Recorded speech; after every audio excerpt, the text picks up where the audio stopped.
Hello, in this video we're going to be adding and subtracting rational expressions. We'll start off with a simple, easy one from 5th or 6th grade that you would have done. So we have here 1/3 plus 1/6. Most of you instinctively will just make that 1/3 into a 2/6 so that you'll have a common denominator, and then you get 3/6, which turns into 1/2. Awesome. Well, it's important to realize what you're really doing here. Because this problem seems so easy that we kind of forget what's actually going on. So let's remember what's happening. To get a common denominator, guess what we're going to have to do? That's right, we're going to factor. So 2 times 3 is 6. And so this 1/3, the denominator already has a 3. On the 1/6, the denominator is made up of a 2 and a 3. And so in order to get a common denominator, we need to give this fraction on the left a 2 on the bottom. Well, in order to multiply the bottom by 2, we have to multiply the top by 2. And therefore, we wouldn't change the value. And so that's how it becomes 2/6. Okay. So let's see how that applies to this problem in blue here. Let me put a little line showing that we have a different problem. Okay, so first I'm going to find the factors of the denominator of each thing. So we have a 2 and a 3 and an x. And over here we have a 2 and an x and an x. So let me first, let's do this. Move it down. Okay. So the greatest or the least common denominator is going to need to have a 2 and a 3 and 2 x's. And so this one already has a 2 and a 3 and an x, so it just needs another x. So to do that, we just multiply the top and bottom by x. There we go. The one on the right, the denominator has a 2 and an x, and it just needs a 3. So we need to multiply it by 3 over 3. So the new fractions we get are 5x over 6x squared plus 3 times 3, which is 9 over 6x squared. And now we can do our addition. So we have 5x plus 9 over 6x squared. And now we're going to want to simplify or reduce it. So we need to factor the top, which there's nothing to be done there.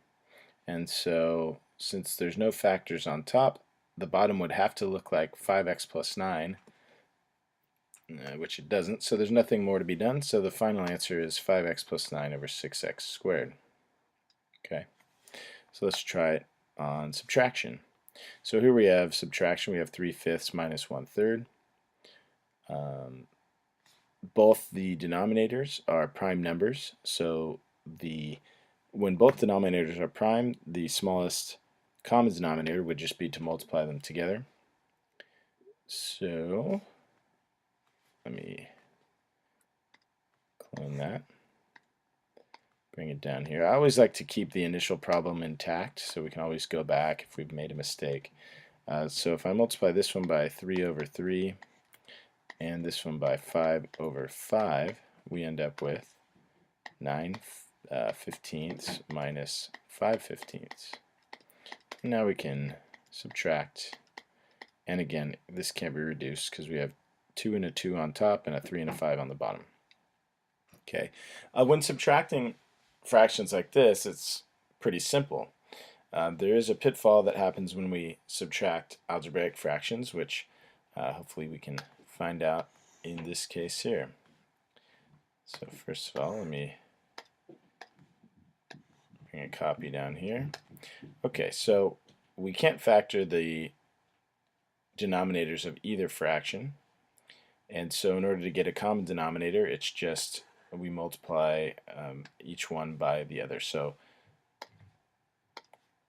this left fraction has to be multiplied by d plus 2 over d plus 2, and the one on the right has to be multiplied by d minus 1 over d minus 1.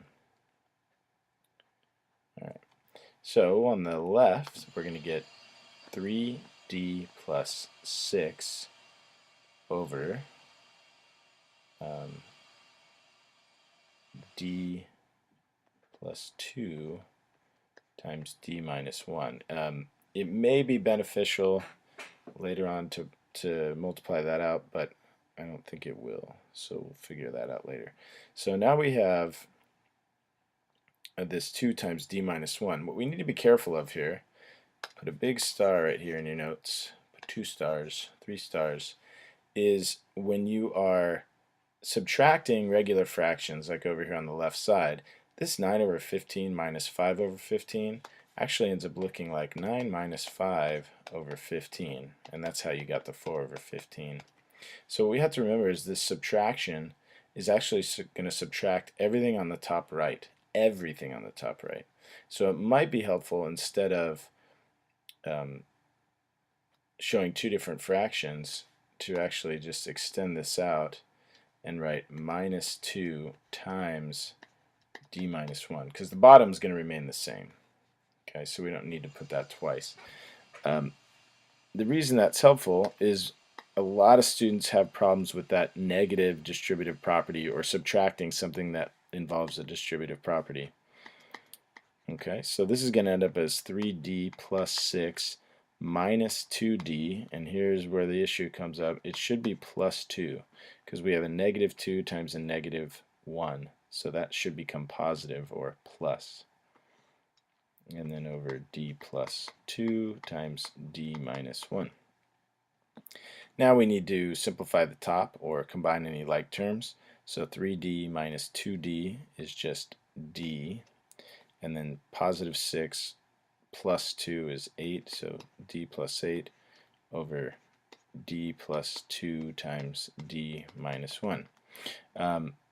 The reason we don't multiply these together is because when we get to the final answer, or what we think is the final answer, we would like it to be factored, because if we can reduce, that'll make it easy to see if we can reduce. If we multiplied it together and made it a trinomial, we wouldn't know if it could be reduced or not. So we just leave it like this. This is the final answer. D plus 8 over D plus 2 times D minus 1. Alright, let's try another one. This one looks pretty fun. So before we can figure out what the common denominator is, we're going to need to find the factors. As you can see, the bottom left is already factored. There's no monomial factor there.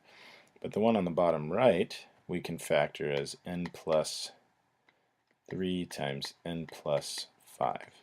Okay, so because of that, we need to multiply that left fraction to get the common denominator. So the left fraction is going to need the n plus 5 because it already has the n plus 3. So we'll give it the n plus 5. There we go. Now we have a common denominator. And actually, I'm going to erase this and write n plus 3, n plus 5. That way we know that it's a common denominator. Now that we have the common denominator, we can combine the tops. So we have n times n plus 5, which becomes n squared plus 5n. Then we have plus n plus 9 all over n plus 3 times n plus 5. Now combining any like terms on the top, we end up with n squared plus 6n plus 9 over n plus 3 times n plus 5. Now, we might think we're done here. We might want to be done. But remember, whenever you get a fraction as a final answer, you always want it to be reduced. In order to know if it can be reduced, we must factor. Okay, so as you can see, factoring is a huge theme in this chapter. So we're going to factor the top, which becomes n plus 3 times n plus 3. And wouldn't you know, there is something to factor. I mean, not factor, reduce. So we have this n plus 3 can go away, leaving us with the final answer of n plus 3 over n plus 5. Done. What I really like about this chapter is how something so ridiculously complicated looking in the beginning actually turns out to be quite simple at the end. N plus 3 over n plus 5. That is the same thing. Cool.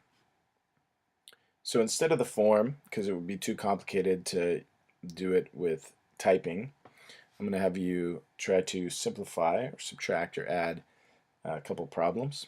The first one is going to be 9n minus 3 over 10n minus 4. We're going to subtract 3n plus 5 over 10n minus 4.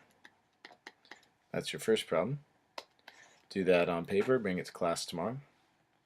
Your second problem is going to be c over 3c minus 1 minus 4 over c minus 2.